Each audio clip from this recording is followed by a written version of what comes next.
मैं समझती हूँ कि आज जो मेरे जो वर्कर्स हैं उन्होंने फिर से मुझे एक ज़िम्मेदारी सौंपी है और इसका जो है मुझे एहसास है, क्योंकि जो हमारे हालात हैं इस वक्त वो बहुत ही मुख्तलिफ हैं और बहुत मुश्किल हैं, बड़े चैलेंजेस हैं रियासत के सामने। और पीडीपी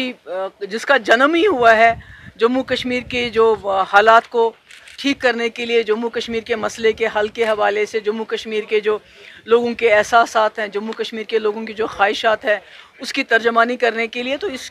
वही हमारा एजेंडा रहेगा जो मुफ्ती साहब का विजन रहा है कि जम्मू कश्मीर को जंग का अखाड़ा नहीं बल्कि हिंदुस्तान और पाकिस्तान के बीच में एक अमन का पुल बनाने की कोशिश रहेगी। इंशाल्लाह पहले भी करते रहे हैं और आगे भी करते रहेंगे। तो जम्मू कश्मीर के आईजी ने कहा कि जो भी अब राजनीतिक दलों से आईजी ने सीधे तौर पर पिछली बार ये धमकी दे दी कि जो भी बोलेगा उसके खिलाफ एक डोजियर होगा। मुझे साफ लगता है कि जो बातें पिछली बार आपने फेक इनकाउंटर्स को लेके की, एक धमकी है सीधे तौर।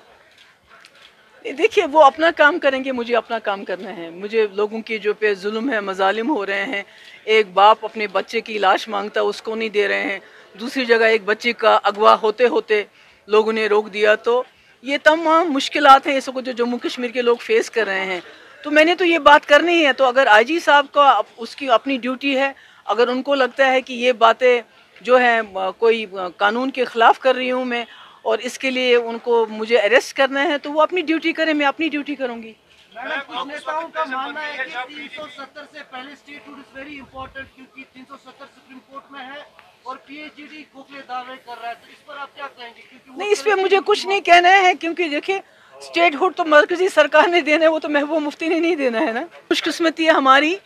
कि हमारा वर्कर वहीं खड़ा है जहाँ पर वो पहले था।